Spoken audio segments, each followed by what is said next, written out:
Hello friends, இந்த video என்ன பார்க்க போகிறோம்னா எக்ஸல் ஷீட் மூலிமா உங்கள் கம்பெனியில் இருக்கிற எல்லா டிவைஸஸ் வந்து ஆன்லைன் இருக்கா ஆஃப்லைன் இருக்காங்கிறது எப்படி தெரிஞ்சுக்கிறது அப்படிங்கிறத இந்த வீடியோ பார்க்க போகிறோம். அப்படின்னா என்னென்னா, இப்போ உதாரணத்துக்கு உங்கள் கம்பெனியில் வந்து இந்த மாதிரி நீங்கள் நிறைய டிவைஸஸ் வந்து யூஸ் பண்ணுவீங்க. அது வந்து பார்த்திங்கன்னா உதாரணத்துக்கு நிறைய கம்ப்யூட்டர்ஸஸ், இல்லாட்டி வந்து சர்வரு, இல்லாட்டி வந்து பயோமெட்ரிக், இல்லாட்டி வந்து செப்பரேட்டாக வந்து லேப்டாப்பு, என்விஆர், டிவிஆர், பயோமெட்ரிக், இல்லாட்டி வந்து செப்பரேட்டாக வந்து வெப்சைட்லாம் வச்சுருக்கீங்க, இல்லை வந்து சப்டொமைன்ஸ் வந்து நிறைய வச்சுருக்கீங்க. இதெல்லாம் வந்து நம்ம எப்படி வந்து செக் பண்ணுவோம்னா, அதனுடைய ஐபி அட்ரஸ் வந்து நம்ம பிங்க் பண்ணி பார்ப்போம். இல்லாட்டி வந்து ஒரு ஐபி ஸ்கேனர் போட்டு எல்லாமே வந்து கனெக்டில் இருக்கா இல்லையாங்கிறத நம்ம தெரிஞ்சுக்குவோம். இப்போ உதாரணத்துக்கு நம்ம வந்து வெப்சைட் வந்து ஒர்க் ஆகுதா இல்லையாங்கிறத நம்ம எப்படி வந்து தெரிஞ்சுக்குவோம்னா, அந்த வெப்சைட்டை வந்து நம்ம பிங்க் பண்ணி பார்ப்போம். இல்லாட்டி வந்துட்டு நம்ம அந்த வெப்சைட்டை டேரெக்டாக வந்து யூஆர்எல் போட்டு நம்ம என்ட்ரு கொடுத்தோன்னே அது வந்து ஓப்பன் ஆகிடுச்சுன்னா அது வந்து ஆன்லைனில் இருக்குது அப்படிங்கிறதோ. இதெல்லாம் வந்துட்டு இத்தனை டிவைஸஸ் வந்துட்டு செப்பரேட்டாக குறிப்பிட்ட வெப்சைட் மட்டும் நான் வந்து யூஸ் பண்ணுறேன்னா அந்த வெப்சைட் மட்டும் ஆன்லைன் இருக்கா ஆஃப்லைன் இருக்காங்கிறது தெரிஞ்சுக்கிறது. நெக்ஸ்ட்டு வந்துட்டு நீங்கள் ஒரு 100 கம்ப்யூட்டர் வச்சுருக்கீங்கன்னா அந்த 100 கம்ப்யூட்டரோட நேமை மட்டும் நீங்கள் இதில் போட்டு ஜஸ்ட்டு வந்துட்டு எக்ஸிக்யூட் பிங்க்னு கொடுத்துட்டிங்கன்னா போதும், அந்த கம்ப்யூட்டர் வந்து ஆனில் இருக்கா ஆஃபில் இருக்காங்கிறது உங்களுக்கு வந்து தெரிஞ்சிடும். அதே மாதிரி தான் வெப்சைட்டும், அந்த வெப்சைட்டோட குறிப்பிட்ட வெப்சைட் மட்டும் இதில் நீங்கள் இந்த எக்ஸல் ஷீட்டில் போட்டு நீங்கள் எக்ஸிக்யூட் பிங்க்னு கொடுத்துட்டிங்கன்னா அந்த வெப்சைட் வந்து ஆன்லைன் இருக்கா ஆஃப்லைன் இருக்காங்கிறது ஒரு செகண்டில் வந்து உங்களுக்கு வந்து தெரிஞ்சுக்கலாம். ஓகே, இப்போ அது எப்படி பண்ணுறது அப்படிங்கிறத இப்போ பார்க்கலாம். இப்போ நார்மலாக வந்துட்டு உங்கள் கம்பெனியில் இருக்கிற எல்லா டிவைஸஸ் வந்து நம்ம எப்படி வந்து செக் பண்ணுவோம், ஒர்க்கிங்கில் இருக்கா இல்லையாங்கிறது எப்படி பார்ப்போம்னா, உங்கள் கீபோர்டில் விண்டோஸ் ஆரை வந்து ப்ரெஸ் பண்ணிடுவோம். இதில் வந்து பிங்க்குன்னு கொடுத்துட்டு உங்களுடைய சர்வரோட ஐபி அட்ரஸ் கொடுப்போம். இல்லாட்டி வந்து ஃபயர்வாலோட கேட்வே, இல்லாட்டி வந்து ரவுட்டரோட கேட்வே, இதை நம்ம கொடுத்தோம்னா தெரிஞ்சிடும் அந்த டிவைஸ் வந்து கனெக்டில் இருக்கா இல்லையாங்கிறது. இப்போ நான் வந்துட்டு என்னுடைய ரவுட்டரை வந்து நான் கொடுக்குறேன், அதாவது ரவுட்டரோட கேட்வேயோட ஐபி அட்ரஸ் நான் கொடுக்குறேன். கொடுத்துட்டு 1 கொடுத்துட்டு ஒரு ஸ்பேஸ் கொடுத்து -t கொடுத்துட்டேன். இப்போ வந்து பார்த்திங்கன்னா இந்த மாதிரி எனக்கு வந்து ரிப்ளே வந்து ஓடிக்கிட்டே இருக்கும். அது வந்து 1 MSல் வந்து எனக்கு வந்துட்டு இருந்துச்சுன்னா என்னோடய நெட்வொர்க்கில் எந்த ப்ராப்ளம் இல்லை அப்படிங்கிறது அர்த்தம். இதுவே வந்துட்டு உங்கள் டைமில் வந்துட்டு 1 MS தவிர 200 இல்லாட்டி வந்து 400 இல்லாட்டி 1000 கூட வரும். இந்த மாதிரி வந்துச்சுன்னா உங்கள் நெட்வொர்க்கில் ப்ராப்ளம் இருக்குது அப்படிங்கிற அர்த்தம். இந்த மாதிரி ப்ராப்ளம் வர்றப்போ உங்களுக்கு வந்து பார்த்திங்கன்னா நெட்டு வந்து டிஸ்கனெக்ட் ஆகிட்டே இருக்குங்கிறது கிளைண்ட்ஸ் வந்து சொல்லிக்கிட்டே இருப்பாங்க. இதெல்லாம் வந்துட்டு நான் வந்து செப்பரேட்டாகவே ஒரு ட்ரபிள் ஷூட்டாகவே நான் வந்து வீடியோ வந்து போடுறேன். இப்போ வந்து பேசிக் மட்டும் நான் சொல்லிடுறேன். ஓகே, உங்கள் நெட்வொர்க்கில் 1 MS மட்டும் வந்துட்டுருக்கேன் அப்படிங்கிறத நீங்கள் பார்த்துக்கோங்க, வேறு ஒன்றும் இல்லை. ஓகே, இப்போ நான் இதை நான் க்ளோஸ் பண்ணிடுறேன். இப்போ மறுபடியும் வந்துட்டு விண்டோஸ் 6 கொடுத்து இன்டர்நெட் வந்து கரெக்டாக ஒர்க் ஆகிட்டு இருக்கா இல்லைங்கிறத நம்ம எப்படி தெரிஞ்சுக்கணும். நார்மலாக பேசிக் தான், பிங்க்குன்னு கொடுத்துட்டு a.a. கொடுத்துட்டு ஒரு ஸ்பேஸ் கொடுத்துட்டு -t கொடுத்துட்டேன். அதே மாதிரி எனக்கு இந்த மாதிரி ரிப்ளே வந்து ஓடிக்கிட்டே இருக்கும், அதாவது இன்டர்நெட் வந்து கரெக்டாக ஒர்க் ஆகிட்டுருக்கு அப்படிங்கிற அர்த்தம். அதே மாதிரி பார்த்திங்கன்னா இந்த டைம் எம்எஸ் இருக்குல்ல, இதில் 15 to 17 வரைக்கும் எனக்கு வந்துச்சுன்னா எனக்கு வந்து எந்த ப்ராப்ளம் இல்லை. இதுவே வந்துட்டு எனக்கு வந்து 20, 30 இந்த மாதிரி வந்துச்சுன்னா என்னோடய இன்டர்நெட்டில் வந்து ஐஎஸ்பிலேருந்து கொடுக்குறவங்களுக்கு வந்து ஏதோ வந்து ப்ராப்ளம் இருக்குது அப்படிங்கிறது அர்த்தம். இல்லாட்டி வந்து உங்களுடைய லோக்கலில் நெட்டு வந்து இல்லை ஏதோ ஒன்று லூப் ஆகிட்டுருக்கு அப்படிங்கிற அர்த்தம். ஓகே, அதை மட்டும் நீங்கள் செக் பண்ணிக்கோங்க. இதில் வந்து 15 to 17 வரைக்கும் இருக்காங்கிறத நீங்கள் செக் பண்ணிக்கோங்க. ஓகே, இப்போ நான் இது வந்து க்ளோஸ் பண்ணிடுறேன். இப்போ இந்த எக்ஸல் ஃபைல் வந்து நான் வந்து டெலகிராமில் வந்து நான் கொடுக்குறேன். நீங்கள் டவுன்லோட் பண்ணிட்டு இந்த மாதிரி டெஸ்க்டாப்பில் வச்சுக்கோங்க. ஓகே, இப்போ நீங்கள் ஓப்பன் பண்ணோன்னே இந்த மாதிரி தான் இருக்கும். இதில் வந்து பார்த்திங்கன்னா 4 டேப் இருக்கும். ஃபஸ்ட் வந்து பார்த்திங்கன்னா host name, IP address, status, next வந்து டிவைஸ் நேமு, நெக்ஸ்ட் வந்து பார்த்திங்கன்னா எக்ஸிக்யூட் பிங்க்கு, நெக்ஸ்ட் வந்து லுக்கப் ஐபிங்கிறது இருக்கும்.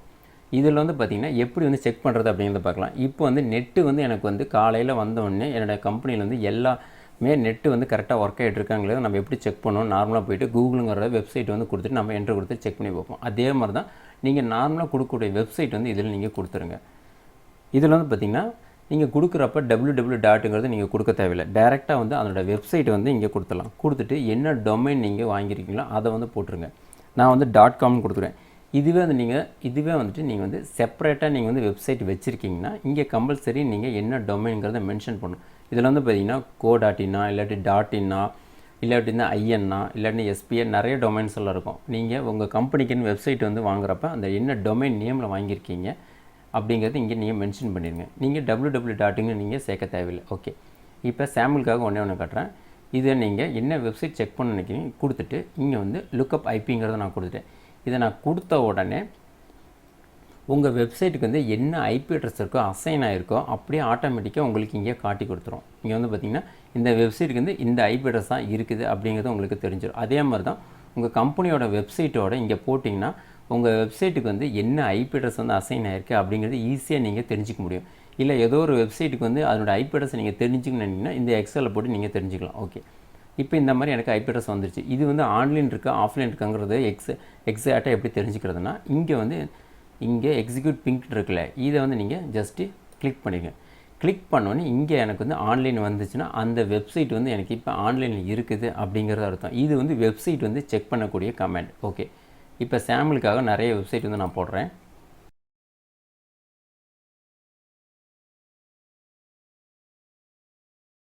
சாம்பிளுக்காக ஒரு 4-5 வெப்சைட் வந்து நான் போட்டிருக்கேன். இந்த மாதிரி நீங்கள் எந்த வெப்சைட்லாம் டெய்லி வந்து செக் பண்ணணும்னு நினைக்கிறீங்களோ நீங்கள் இந்த மாதிரி வரிசையாக போட்டு வச்சுக்கோங்க. இதெல்லாம் கரெக்டாக ஒர்க் ஆகிடுச்சுன்னா உங்கள் கிளைண்ட் இருக்கிற எல்லாத்துக்கும் வந்து எந்த ப்ராப்ளம் வராது. எந்த வெப்சைட் வந்து டவுனில் இருக்குது, எந்த வெப்சைட் வந்து ஆனில் இருக்குங்கிறது ஒரு செகண்டில் நீங்கள் வந்து தெரிஞ்சுக்க முடியும்.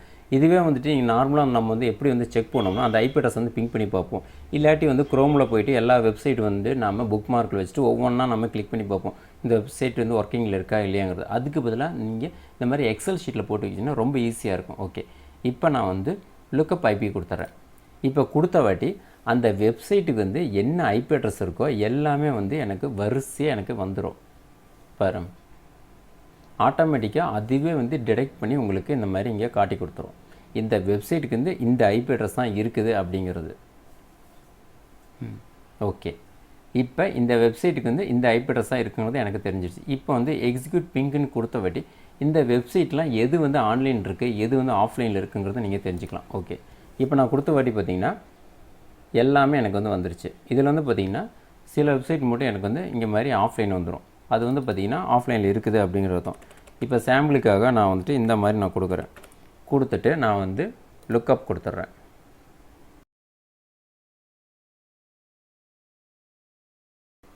ஓகே, இப்போ வந்து நான் லாஸ்ட்டாக கொடுத்ததுக்கு வந்துட்டு எனக்கு இந்த ஐபி அட்ரஸ் வந்து இங்கே எடுத்துருச்சு. இப்போ நான் வந்து எக்ஸிக்யூட் பிங் கொடுக்குறேன்.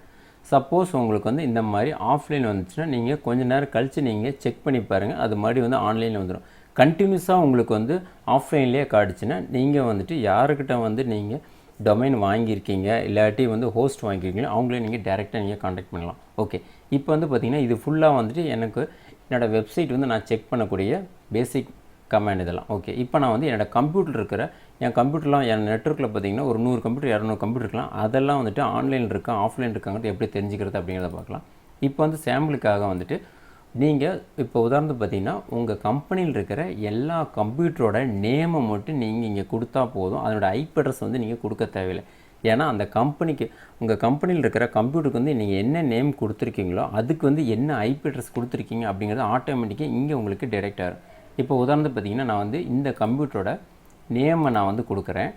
இப்போ வந்து பார்த்திங்கன்னா இந்த கம்ப்யூட்டர் நேம் வந்து பிசின்னு இருக்குது, அவ்வளோதான். நான் வந்துட்டு இப்போ வந்து பார்த்திங்கன்னா உங்கள் கம்பெனியில் வந்து பார்த்திங்கன்னா ஒவ்வொரு கம்ப்யூட்டருக்கும் நீங்கள் வந்து நேம் கொடுத்துருப்பீங்க. இப்போ வந்து பார்த்திங்கன்னா டேலி சர்வர் இருக்குன்னா அதுக்கு வந்து டேலி சர்வர்னு வச்சுருப்போம். இல்லாட்டி வந்துட்டு அதனோட மேனேஜர் இருந்தாங்கன்னா மேனேஜர் டேலி எல்லாம் கொடுப்போம். இல்லாட்டி வந்து அந்த கம்ப்யூட்டர் யார் யூஸ் பண்ணுறாங்களோ அவங்களோட நேம் கொடுத்துருப்போம்.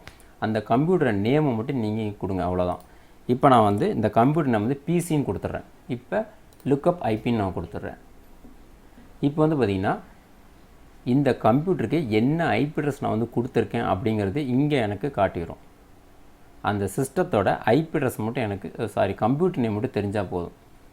இப்போ வந்து பார்த்தீங்கன்னா 192.168.31.48 இருக்குது. இப்போ அதையும் நம்ம செக் பண்ணிடலாம். இது வந்து டிஹெச்பியில் தான் இருக்குது. இப்போ ரைட் கிளிக் பண்ணிவிட்டு ஸ்டேட்டஸ் கிளிக் பண்ணிவிட்டு இதில் டீட்டெயில்ஸ் வந்துடுறேன். இதில் பாருங்கள் ஐபி வெர்ஷன் 4 வந்து பார்த்தீங்கன்னா 192.168.31.48 இங்கே வந்து எனக்கு எடுத்துருச்சு. இதே மாதிரியே உங்களுடைய நெட்வொர்க்கில் இருக்கிற லேப்டாப்பு கம்ப்யூட்டர்ஸு சர்வரு இல்லாட்டி வந்து பிரிண்டருக்கான நேம் கொடுத்துருந்தீங்களா இல்லை பயோமெட்ரிக் நேம் கொடுத்துருந்தீங்கன்னா எல்லாமே இந்த மாதிரி நீங்கள் வரிசையாக போட்டுட்டு நீங்கள் ஜஸ்ட்டு வந்து லுக்கப் கொடுத்துட்டு எக்ஸிக்யூட் கொடுத்துட்டிங்கன்னா உங்களுக்கு வந்து ஒரு செகண்டில் வந்துட்டு உங்கள் நெட்வொர்க்கில் இருக்கிற எத்தனை டிவைஸ் வந்து ஆனில் இருக்குது எத்தனை டிவைஸ் வந்து ஆஃபில் இருக்குன்றது ஈஸியாக நீங்கள் ஒரு செகண்டில் நீங்கள் தெரிஞ்சிக்க முடியும்.